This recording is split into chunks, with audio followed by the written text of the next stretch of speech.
Yes. I've wanted to do this for a long time. All my life, I've never had the need to create anything. That's why I've been so intrigued by the notion of building a sandcastle. Even if you fail, you can always try again. You can always rebuild it. It's quite forgiving for someone who's a beginner like me.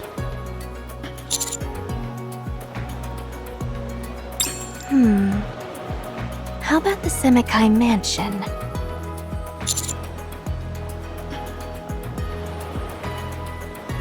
You never know until you try. I know that place inside and out, like the back of my hand.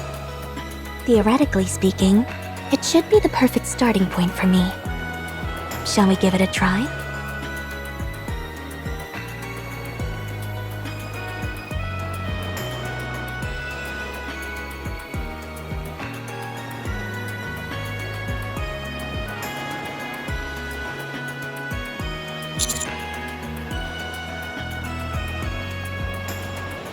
It's all about attention to detail and patience. In fact, I think there are some similarities to the process of brewing tea. Would you like to try?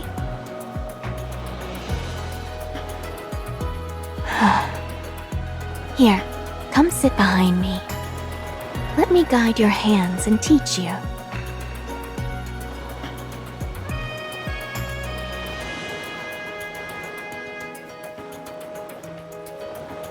There's no need to rush. Take it nice and slow, as if you're caressing the sand with your fingertips. You're doing well. Let's try making a gap here.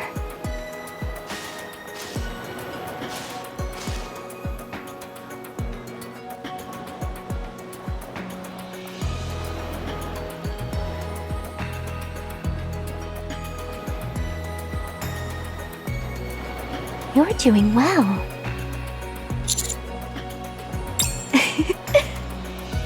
Let's continue.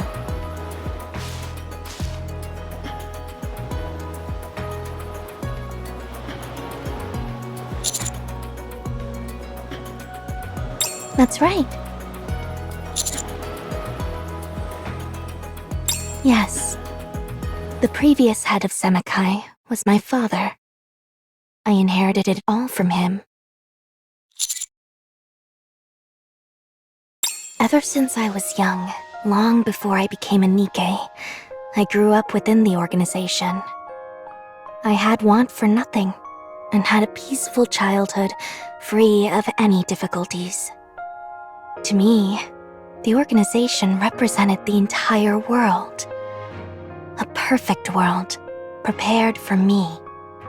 I knew we were involved in activities that were frowned upon, but that was just one small part of a bigger world. However, there inevitably came a time when that world was shattered. My father fell ill with a terrible disease.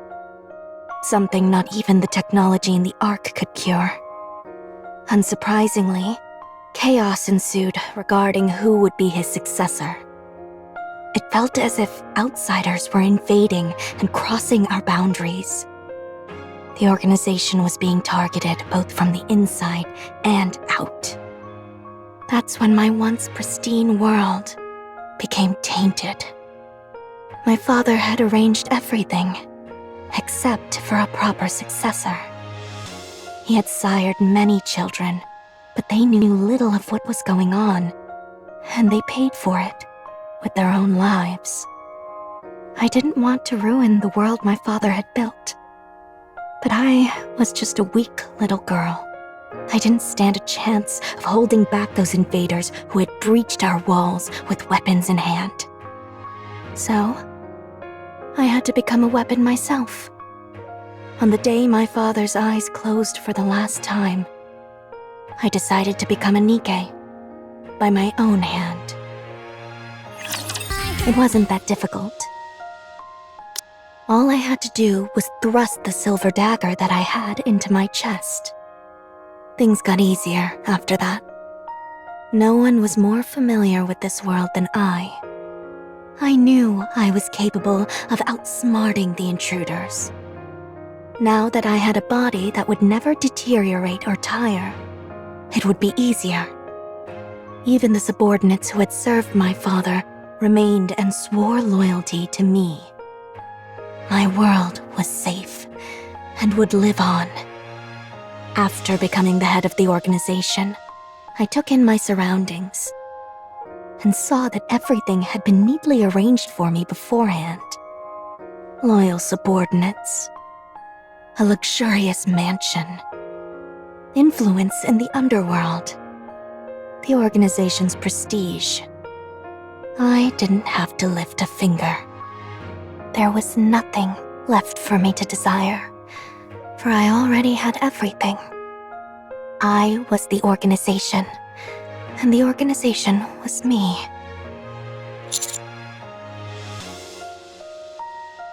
None. The organization exists for me, and I exist for the organization. It was an entire world of my own, isolated from everything and everyone else. However, far from that being a point of contention, I found it incredibly satisfying. Yes. I feel the desire to bring you into my world, but I know it is impossible. You would only end up destroying it. I'm part of a criminal organization. You are an aspiring go-getter working for the central government, the future savior of the Ark. Us being together doesn't make any sense. It's a matter of origin. I've gone to the dark side, and you're out there in the light. No, perhaps there is some gray to you. That's why I can't stop myself from desiring you. If you were entirely on the good side of things, I could have suppressed my feelings. Sometimes I think, since you live in a world of gray, perhaps there is a chance of you coming to the dark. But then there are other days when I think there's no chance of that happening. That's why I keep wavering. Should I set my world afire for your sake?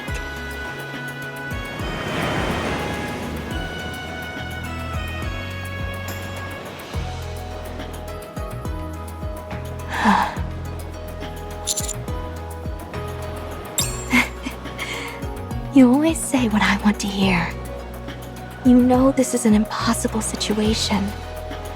It's outlandish enough to the point where I've taken to believing in superstitions involving pink dolphins. I want to acquire the object of my desire without making any real changes to my life. How desperately I desire you. But in the end, superstitions are just that, and nothing more. Even so, I'm wavering. I'm willing to do anything to have you. I would even turn my back on the organization. But I must be patient. I must wait for the day when I find a way to have you and the organization both. I'm only satisfied when I can have everything I want. Call it a personal flaw. So please, wait for me. Stay where you are, like a beautiful photo. Someday, when I am certain I can have everything I want on my own terms, I will take you as mine. Until then, I will not waver. The moon is beautiful. The night is still long. Spend a bit more time with me, please.